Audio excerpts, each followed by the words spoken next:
Les enfants de Dieu n'observaient plus les instructions concernant la dîme, représentant la 10e partie de tout ce dont ils disposaient.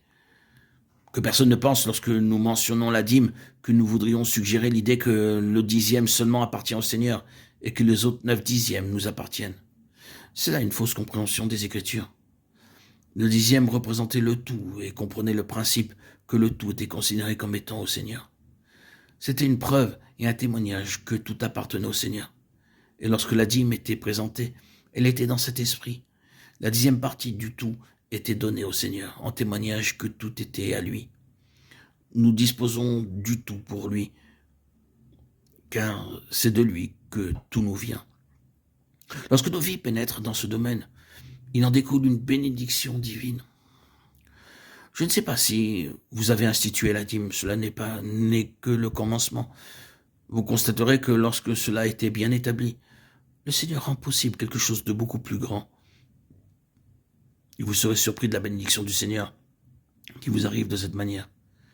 Si vous saviez combien d'enfants de Dieu sont harassés, tourmentés et inquiets au sujet des moyens, des ressources temporelles, au point que leur vie dans ce domaine est devenue pour eux une chose pénible, pour la simple raison que le Seigneur n'a pas obtenu sa place.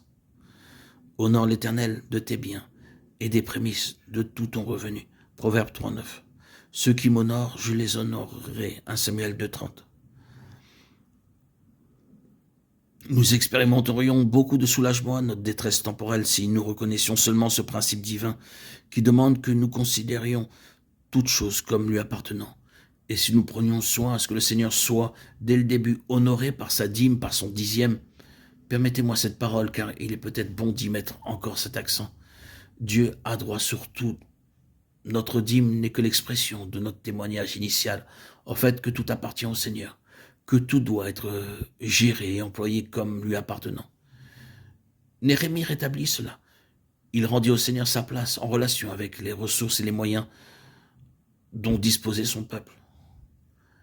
Cela amena la prospérité spirituelle et l'aisance temporelle. Nous découvrons ensuite que beaucoup d'enfants de Dieu avaient épousé des femmes étrangères et avaient ainsi perdu leur caractère distinctif. Néhémie détruisit ces unions et obligea ceux qui avaient ainsi désobéi à renvoyer leurs femmes dans leur maison et leur propre pays en vue de maintenir un principe divin. La contrepartie spirituelle maintenant n'est pas que ceux qui ont des maris ou des femmes inconvertis les quittent. Ils ne doivent pas non plus les négliger, bien qu'ils aient à craindre que beaucoup ne le fassent. Leur mari ou leur femme n'ayant pas à cœur les choses et les intérêts du Seigneur, ils vont seuls aux différentes réunions et les abandonnent. Ne tombons pas dans ce piège. La contrepartie spirituelle que nous trouvons dans l'Ancien Testament, c'est que ces femmes représentent toujours des principes. Nous le savons. Les femmes dans toute la Bible sont des types de principes. Ce qui est symbolisé ici, c'est l'alliance, les relations, l'association avec des principes étrangers à ce qui est entièrement de Dieu.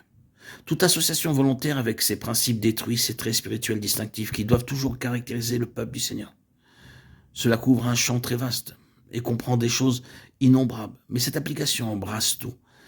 Ce que nous rencontrons ici, c'est un élément, un trait, un principe, une loi contraire à la volonté de Dieu, étranger à la pensée de Dieu et éloigné de la parole de Dieu et des voies de l'esprit.